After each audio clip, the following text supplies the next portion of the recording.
Badlands. Explain those Badlands. That's a hell of a name.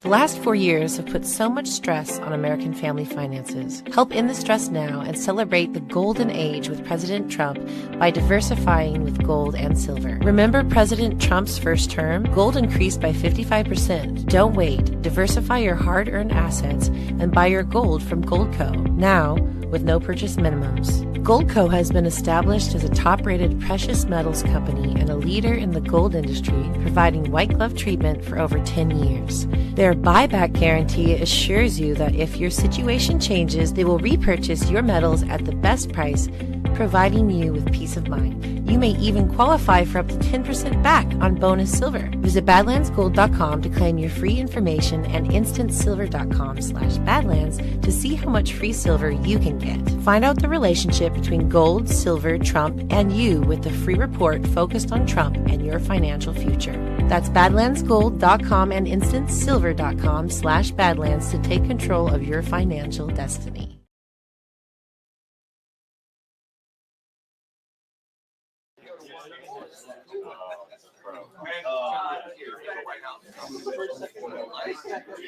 Celebrate the big beautiful building of the house, but you don't expect everyone to celebrate off to get it through and send it over to the Senate because they also need to talk about that terrible shooting last night. The assassination of the FBI calling it. Just a few plots right here. We do expect to hear more about what the president knows, what he does not know, and next steps there. Something else, just hours of this picture, healthy and report is 6.5 pages long. President Trump just came in office looking to slim down a lot of federal government is still using these big agencies, the EPA, and the Agriculture Department to try to figure out how to improve the quality of food, how to possibly limit exposure for kids to things like pesticides and screen time. And so we expect to hear what President Trump thinks about that report that they just released an hour ago. Any minute now, Karoline.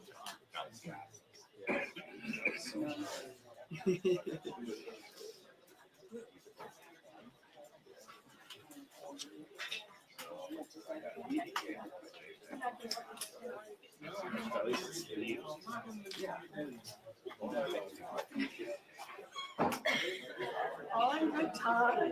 That's what you say. Yeah. Well, it's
Hey. Let's see. Don't catch it.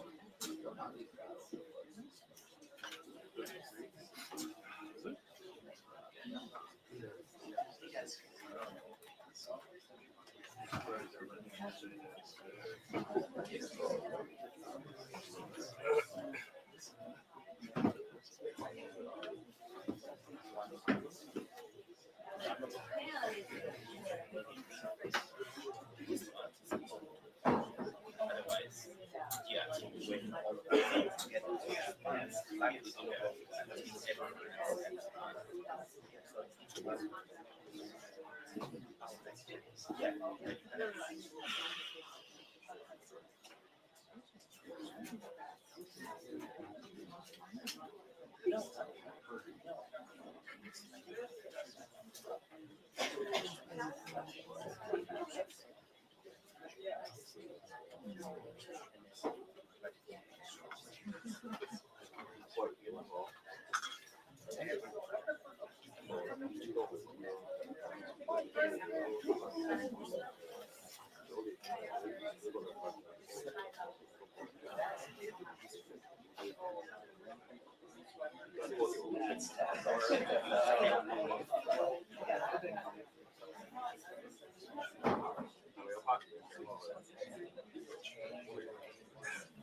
Low lie down.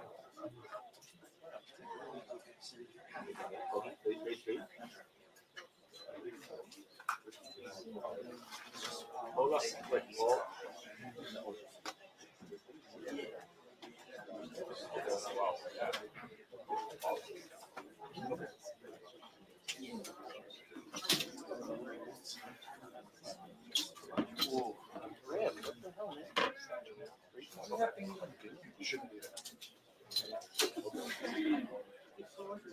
We're not even gonna fight you back. Really? Good. You want to try to take it up? I'm just saying. It's your spot. Another corner. It doesn't belong there. Because he's shooting up front. He's really trying to front. You're not supposed to leave this shit.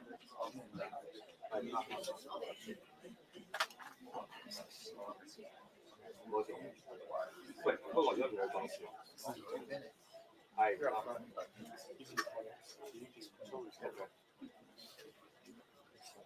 Okay.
Good afternoon, everybody. How are we? Good? Good. President Trump is saddened and outraged over the brutal murder of 2 Israeli embassy staff here in Washington, D.C. last night. Yaron Lashinsky and Sarah Milgram were a beautiful young couple. In fact, we learned that Yaron was planning to propose to Sarah next week in Jerusalem. Yaron's father, Daniel, spoke about the young couple's devotion for one another this morning. He said, "They were in love, one for the other. The embassy told us they were like a star couple at the embassy. I never expected something like this. He had his whole life before him." These words, especially every parent knows, are heart-wrenching.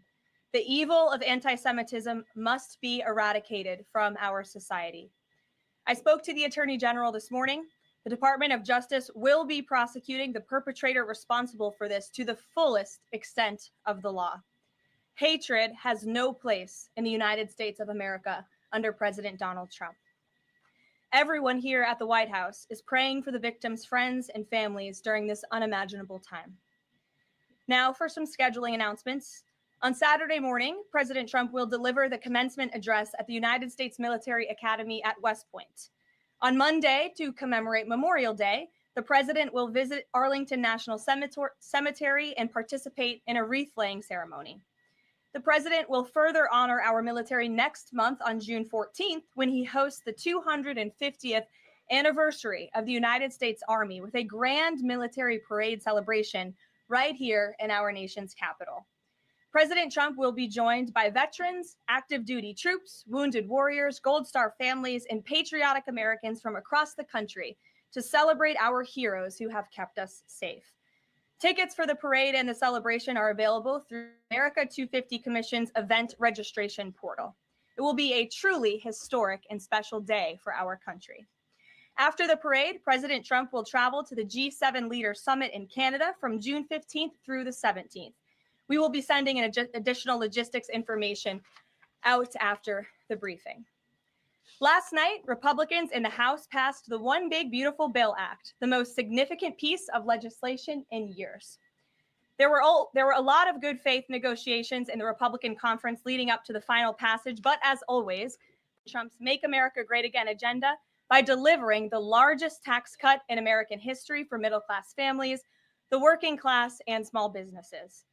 The One Big Beautiful Bill fulfills President Trump's promises of no tax on tips, which was applauded today by the CEO of Uber, no tax on overtime, a Made in America auto tax break, Trump savings accounts for newborn babies, and substantial tax cuts for our amazing seniors' Social Security benefits. The One Big Beautiful Bill will permanently secure the border by delivering the largest border security investment in history, funding at least 1 million annual removals of illegal aliens to carry out the largest deportation campaign ever, finishing the Trump border wall, and giving pay raises and bonuses for our incredible ICE and Border Patrol agents. The One Big Beautiful Bill protects the Medicaid program and its benefits for the most vulnerable Americans that the program was designed for by kicking off 1.4 million illegal aliens from receiving benefits and implementing common sense work requirements for able-bodied Americans. The One Big Beautiful Bill also helps get our fiscal house in order by carrying out the largest deficit reduction in nearly 30 years with $1.6 trillion in mandatory savings. Every single Democrat in the House of Representatives who voted against all of these common sense and massively popular policies. The Democrat Party has never been more radical and out of touch with the needs of the American people. The One Big Beautiful Bill is the final missing piece toward ushering the golden age of America. The Senate should pass this as quickly as possible and send it to President Trump's desk for a final signature. After today's briefing, President Trump will hold a Make America Healthy Again event alongside Secretary Kennedy and several other cabinet secretaries to unveil the Maha Commission report. President Trump wants every child in America to grow up and to live a long and healthy life. That's why he's working alongside Secretary Kennedy to end the chronic disease epidemic to keep our children healthy, safe, and disease-free. The Maha Commission report is a historic assessment, the first of its kind by any presidential administration, of current evidence and research about the health crisis affecting America's children. This report is a review of pre-existing research to comprehensively assess what we understand about our health problems and what we don't understand, and how we can find those answers. All of the findings will be based on the gold standard of science. And I think I speak for all Maha moms across the country when I say we look forward to the president's event and remarks later this afternoon. And as we head into the Memorial Day weekend, a quick update on gas prices. According to the fuel savings platform Gas Buddy, the national average price of gasoline is expected to be $3.08 on Memorial Day. We expect that to continue to decline because of the president's energy policies. But this is down from Memorial Day last year. And adjusted for inflation, it's the second cheapest price for a gallon of gas on Memorial Day since 2003, thanks to President Trump.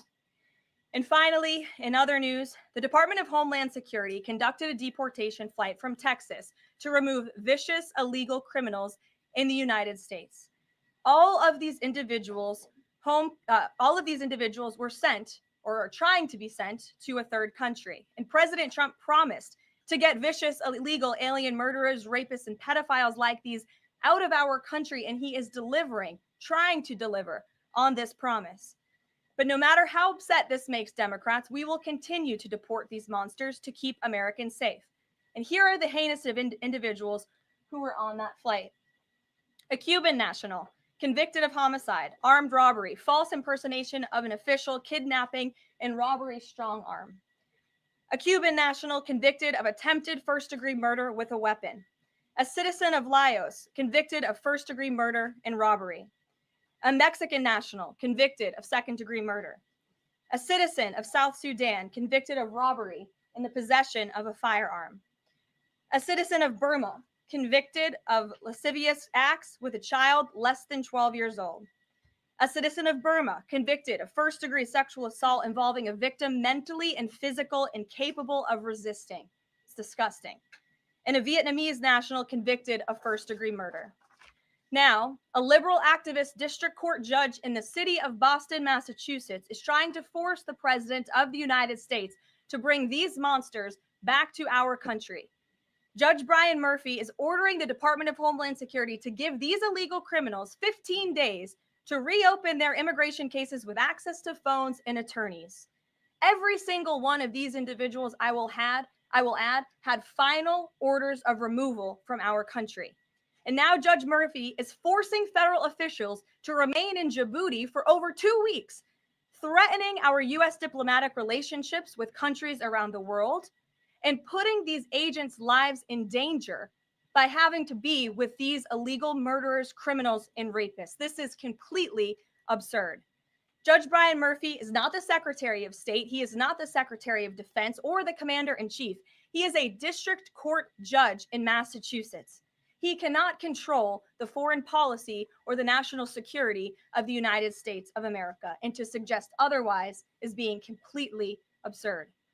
According to new reporting about this judge, he's a registered Democrat in Massachusetts who, during his Senate confirmation hearings, failed to disclose his ties to a radical left-wing organization that claimed the word illegal to describe illegal aliens was inherently prejudicial. This massive judicial overreach by Judge Murphy is part of the same opposition our administration has faced since day one. Radical left-wing judges are egregiously trying to stop President Trump from using his core constitutional powers as head of the executive branch and commander-in-chief. These judicial activists want to unilaterally stop President Trump from deporting foreign terrorists and keeping the American people safe. Nearly 80 million Americans reelected this president to deport illegal criminals from our homeland, and polling consistently shows that 90% of Americans want illegal alien criminals, especially those with final orders of removal from our country, who have chosen to continue to stay here illegally. Americans want these people sent home. We hope the Supreme Court will continue to rein this in as soon as possible to restore proper constitutional order in our country. We'll take some questions. And here in our new media seat today, we have Jillian Michaels. She's a renowned personal health expert. I know all of you know her. I certainly do, watching fitness videos growing up. And a media powerhouse who continues to expand her reach with her podcast, Keeping It Real. Jillian, I know you're here today for the Make America Healthy Again event. We're proud to welcome you to the White House. Thanks for being in the briefing. Why don't you go ahead? Thank you for having me. As a Maha mom yourself, how do you interpret the significance of this report in terms of delivering measurable health improvements for Americans and their kids? And what specific actions does the administration plan to take in response to it? Sure. Well, thank you for the question. And again, thank you very much for being here. I would like to emphasize, we held a call earlier today with Secretary Kennedy, Secretary Rollins, Administrator Zeldin, and other officials at Health and Human Services to talk about the gravity of this report. When the president took office, he promised to make this country healthy again. And the president signed an executive order directing this commission. And now, less than 100 days later, the commission is delivering this report. It's another promise made and another promise kept. And the report identifies 4 major factors that are contributing to the rise in childhood chronic disease. Again, this is the first time the federal government has really recognized in a single report that we have a problem in our country. Our children are getting sicker, not healthier. This is not just a crisis, a health crisis, but it poses national security implications as well. And this administration is focused on ensuring we understand why. The 4 factors contributing to the report, as you will all hear from the president later, are number 1, poor diet, a robust discussion about ultra-processed food that are dominating our children's diets, environmental chemical exposure, plastics and other chemicals that are unfortunately a part of our daily American life. It talks about the lack of physical activity and chronic stress, and how technology-driven lifestyles are contributing to the decline of our children's physical and mental health. And then lastly, the report touches on the over-medicalization that's taking place in our American society, nowhere else in the world, but just right here in the United States of America. And the report directs the entire administration to understand why these issues are happening and what public policy can the administration implement to ensure that we are fostering a more healthy country for our children. So I'll leave it at that and let the president and his team speak more about this historic report later. But this should be good news for everyone. I don't care what your politics are. We should all agree that we want our children to be healthy and safe. and we want our food supply to be healthy and safe. We have the best farmers and ranchers in the world right here in the United States of America, and we have the best workers in the world. We have the best people in the world, but unfortunately, we have a health crisis that's been plaguing us for too long, and this report speaks to the heart of it. You're welcome. Thanks for being here. Garrett, go ahead. Karoline, you guys are very proud of your record on transparency. I have two transparency-related questions for you. Sure. On the president's dinner tonight, will the White House commit to making a list of the attendees public so people can see who's paying for that kind of access to the president? Well, as you know, Garrett, this question has been raised with the president. I have also addressed the dinner tonight. The president is attending it in his personal time. It is not a White House dinner. It's not taking place here at the White House, but certainly I can raise that question and try to get you an answer for it. Okay, and on the Qatari aircraft, the Air Force has said they're going to classify all the information about the work that has to get done to bring it up to snuff to be Air Force One. Previous Air Force One contracts, including the one that the president entered into in 2018, are public. That's available knowledge. Will the White House commit to releasing who's doing that work and the cost of that work? I understand that some elements might be classified about specific systems, but will you commit to releasing that basic information so people can see ultimately what this costs? Well, Garrett, as you know, that's a question for the Department of Defense and the United States Air Force, who is accepting this jet as part of their fleet. Declassify anything he wants. Well, you'll have to ask the Department of Defense and the United States Air Force, who is accepting this jet as part of its fleet. Peter. The president can declassify anything that he wants. Has he looked to see if there are any records here that would contradict what we've been told about Joe Biden's decline? He has not directed anyone, to my knowledge, to look into that, but surely I can ask him if he intends to. I think the president has spoken on this pretty extensively, and I have spoken about it extensively from this podium as well, how it was truly one of the worst political scandals this country has ever seen, that the previous administration covered up the decline in the former president's mental and physical ability. And it's now all coming out. But the American people knew the truth, and that's one of the many reasons why President Trump won the election on November 5th. And President Trump says that he basically thinks unelected Biden staffers concealed his decline so that they could use the levers of power for their own personal gain. Well, look, that's not just the president thinking that, Peter. There's a new book out. I don't know if any of you have heard about it. Again, a little bit too late, because the American people knew the truth on this from the very beginning. And there were reporters in this room, including some from your network, Peter, I'll give you a little bit of credit here, who have said that clearly Joe Biden's staffers were engaging in this cover-up. So this is common sense. This isn't the president making it up. These are facts that are now finally being revealed. Right. And I'm not saying the president's making it up, but he specifically talks about the auto pen. He thinks that staffers were using this auto pen. Mm-hmm. Is there some kind of like a badge that you have to swipe to use an auto pen? Is there a record of that? I can tell you here at this White House, the president signs any document that has legal implications. The president signs every executive order. He signs every proclamation. He signs pretty much every document that is needed for the president's signature, with the exception of maybe some letters to children. From what we have heard and seen, that was not the case in the previous administration, and the president is raising good questions that are worth looking into. As for Maha, I'm going to take a sip of water, if that's okay with you guys. Go ahead. Thanks, Caroline. Back to the presidential gala tonight. Did anyone in the White House or in the White House counsel's office advise the president against holding this sweepstakes, whereby people who spent the most money on his Trump coin would then have access to the president at this dinner? Again, the president has been asked about this. He has addressed this. I have also stated previously from this podium that the president is abiding by all conflict of interest laws that are applicable to the president. And I think everybody, the American public, believe it's absurd for anyone to insinuate that this president is profiting off of the presidency. This president was incredibly successful before giving it all up to serve our country publicly. And not only has he lost wealth, but he also almost lost his life. He has sacrificed a lot to be here, and to suggest otherwise is frankly completely absurd. Does the White House Libby, have go any ahead. concerns? Round of nuclear talks between Iran and the U.S. is going to take place on Friday in Rome. What is the president anticipating ahead of that? And if a deal doesn't come from that meeting, is he going to walk away? Well, I'm glad you brought up Iran, because I do have an update The president spoke to Prime Minister Benjamin Netanyahu today.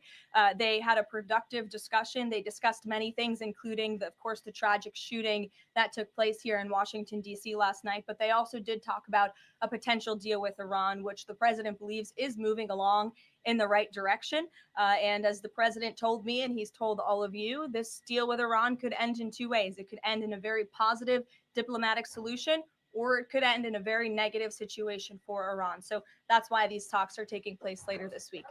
Yamish, good to see you. Hi, good. Thanks for taking the question. Sure. The president showed a video that he said showed more than 1,000 burial sites of white South Africans that he said were murdered. We know that that was not true and that the video wasn't showing that. So I wonder, why did the president choose to show What's that? not true, Yamish? It's not true that the video was showing a burial site. It is unsubstantiated that that's the case. No, it is true that that video showed the crosses that represent what the president claimed. the video showed images of crosses in South Africa about white farmers who have been killed and politically persecuted because of the color of their skin. The president And those claimed crosses that it are was showing a representing their burial lives. site. Those crosses are representing their lives in the fact that they are now dead and their government did nothing about it. Are you disputing that there's no... Disputing the fact that the video showed what the president claimed it showed, because it did not show that. But even more, what I'm asking you is who at the No, it White did House show that. It who at showed the white crosses representing people who have perished because of racial House persecution. verifies the videos that the president shows, and what protocols are in place when there's unsubstantiated information being put out for the world and world leaders to Yamish, show? what's unsubstantiated about the video? The video shows crosses that represent the dead bodies of people who were racially persecuted by their government. In fact, the Associated Press, of all places, has a picture of that very monument. And the caption from the Associated Press is, "Each cross marks a white farmer who has been killed in a farm murder." So it is substantiated, not just by that video and the physical evidence that everybody saw on display in the Oval Office, but also by another outlet in this room, the Associated Press. So you should take it up with them if you believe the claim is unsubstantiated. And that's a ridiculous line of questioning. John, go ahead. Go ahead, John. Thank you, Karoline. The big, beautiful bill now goes to the Senate. Does, yes.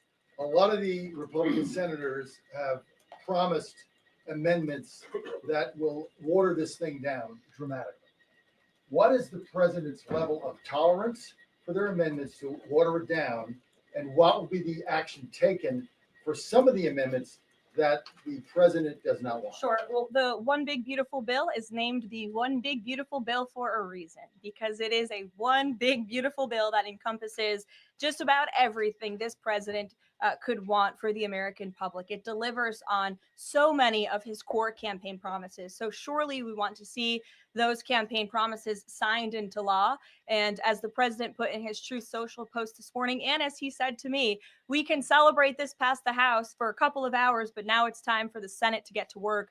The president has a great relationship with Senate Majority Leader Thune, and of course, so many friends on the Senate side of the Hill. And he's expecting them to get busy on this bill and send it to his desk as soon as possible. Phil. Thank you. Given that the president said the other day, the SALT cap, we don't want to benefit Democratic governors. If the Senate was to reduce that SALT cap or make any type of changes, would he support that? Or is this a situation where done is beautiful and he just wants to pass it? Well, look, it's a hypothetical question, obviously. Negotiations. Well, correct. And the bill passed, didn't it? So now it's off to the Senate where additional negotiations will take place, and we'll see how it goes. Michael. Karoline, two questions on the beautiful bill. One of the campaign promises from President Trump was no tax on Social Security. Now, due to congressional rules, that wasn't able to be included in this bill. How does the president plan to follow through on that campaign promise? Well, this bill did address taxes for our seniors. It actually allows them to take off significant money from their Social Security payments, get more money back, I should say, put more money in their pockets for various reasons. So this bill delivers on that promise. That's the view of the White House. Secondly, you had two Republicans last night that voted against this bill, Congressman Massey and Davidson. Does the president think that they should be primaried? I believe he does, and I don't think he likes to see grandstanders in Congress. What's the alternative? I would ask those members of Congress. Did they want to see a tax hike? Did they want to see our country go bankrupt? That's the alternative by them trying to vote no. And the president believes the Republican Party needs to be unified. And the vast majority of Republicans clearly are and are listening to the president. They are trusting in President Trump, as they should, because there's a reason he's sitting in this Oval Office. It's because he's the unequivocal leader of the Republican Party, not just a president for Republicans, but all Americans. The president's approval rating is at an all-time high right now. And it's because he knows how to deliver. And Republicans like Thomas Massey and others should take note. Stephen. Building on the question about social security, the bill includes the president's promises to address taxes on tips and overtime. Could you say his feelings about the income cap? Is he satisfied where that landed? And also on a different matter, can you comment on the investigation that the Justice Department has into Andrew Cuomo? As for the first question, the president is clearly satisfied where the bill landed because it passed. Again, now it has to go to the Senate, so changes could certainly be made. As for your second question, I would defer you to the Department of Justice. Christian. Yeah, thanks, Caroline. Can you explain the decision to totally shake up FEMA leadership just a week before hurricane season? You'd have to ask the Department of Homeland Security in terms of leadership, but certainly the administration, and I know the National Security Council here at the White House is monitoring storms and natural disasters that are happening across the country at all times. We're briefed on those. The administration is briefed on those, and Secretary Noem is leading that effort for sure. Go ahead. Gears, Caroline. Yeah, just following up on Warren Davidson, I wanted to read you his quote that he posted online. While I love many things in the bill, promising someone else will cut spending in the future does not cut spending. Deficits do matter, and this bill grows them. Why should that get a Republican primary? This bill saves $1.6 trillion for the American taxpayer. It saves more than any bill that has ever passed Capitol Hill has. In fact, by double. The next bill saved $800 billion. This bill saves $1.6 trillion. So this is a very good bill for the American people, the American taxpayer. And I believe, as an outlet put it with a headline this morning, it might have been Politico actually, they wrote that the American people are going to be flush with cash when this thing is signed into law. And that's a good thing for American taxpayers. Sure, go ahead.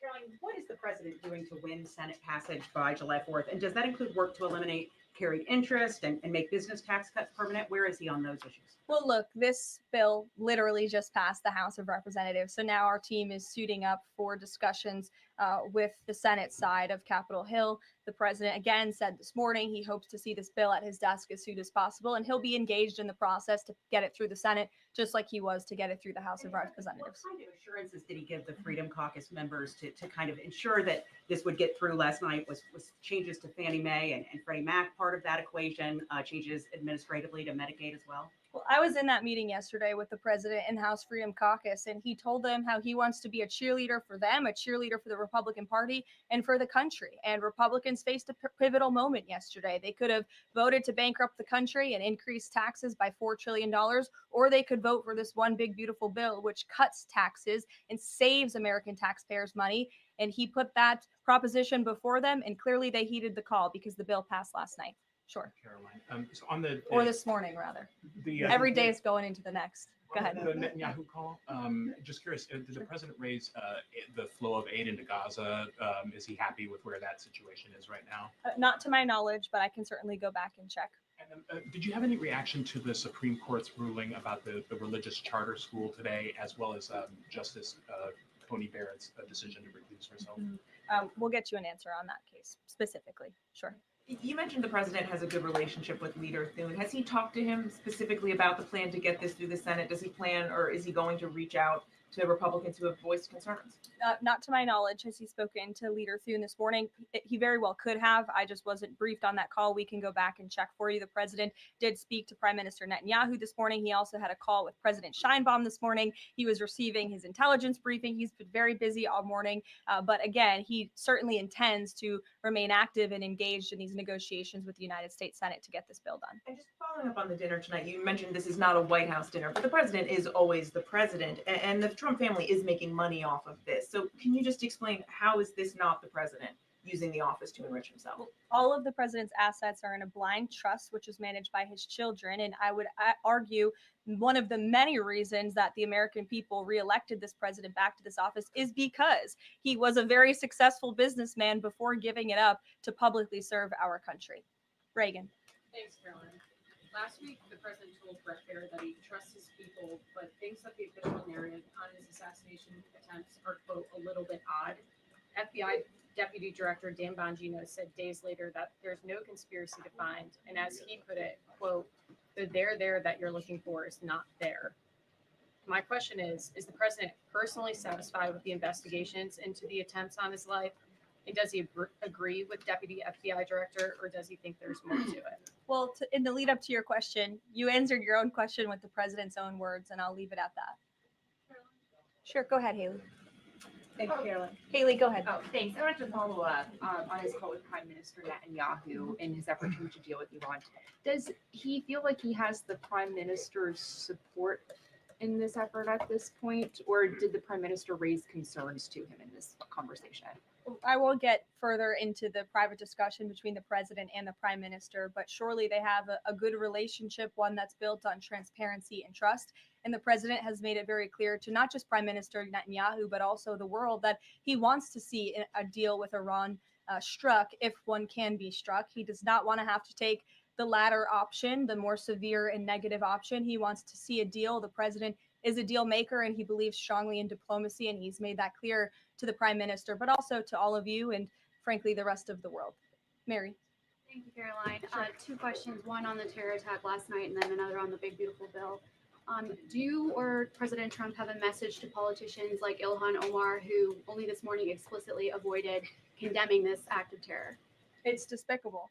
And frankly, we have seen a rise in anti-Semitic protests, of pro-Hamas protests, of terrorist sympathizers. We saw them on our college campuses, and we've seen the Democrat Party turn a blind eye and in some cases actually embrace such anti-Semitic illegal behavior. And that's why this administration has done more than any administration in history to crack down on anti-Semitism. As you know, in January, when the president took office, he signed a new executive order to combat anti-Semitism. He created a commission focused on doing just that.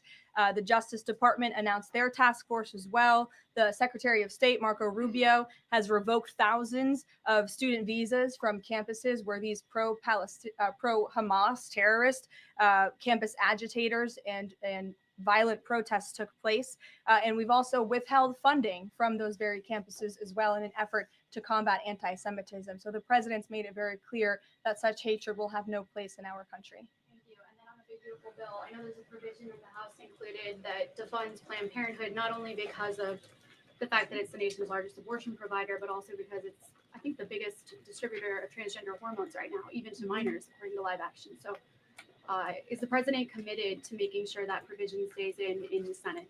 The president has maintained a very clear commitment to ensuring that this administration and the American people's tax dollars are not funding any institution. That includes hospital systems that are funding the chemical castration and mutilation of children. We're not going to tolerate taxpayer dollars going to such efforts. Sure. Thanks, Caroline.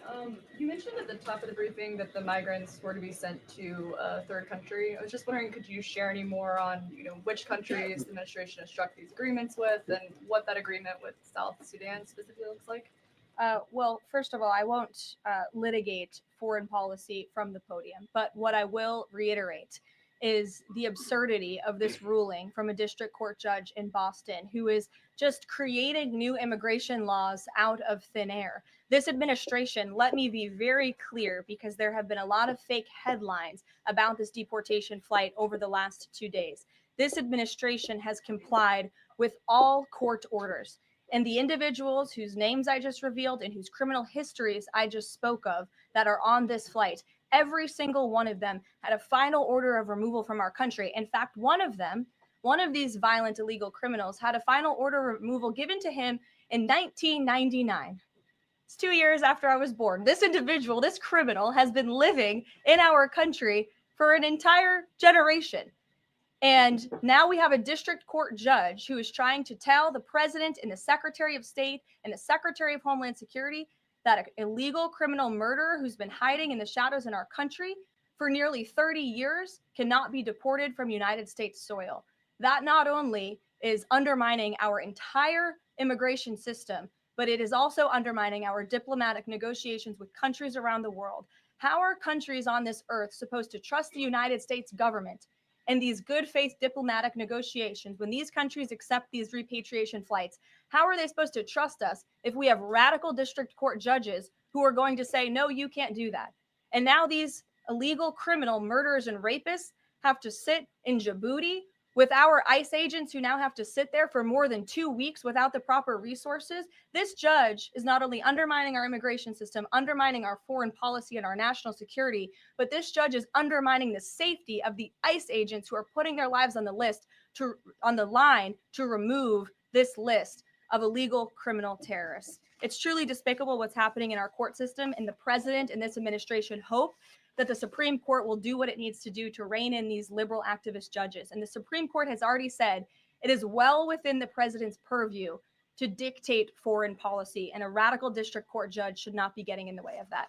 We'll see you all later at the Maha event. Thank you. Thanks, Caroline.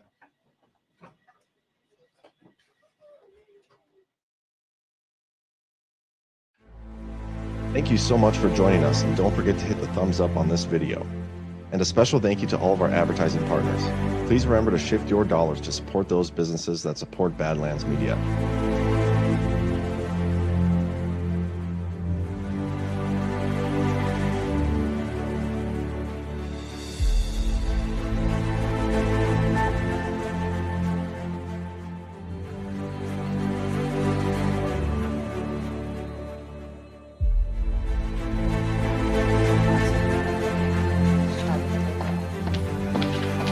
Good afternoon, everybody.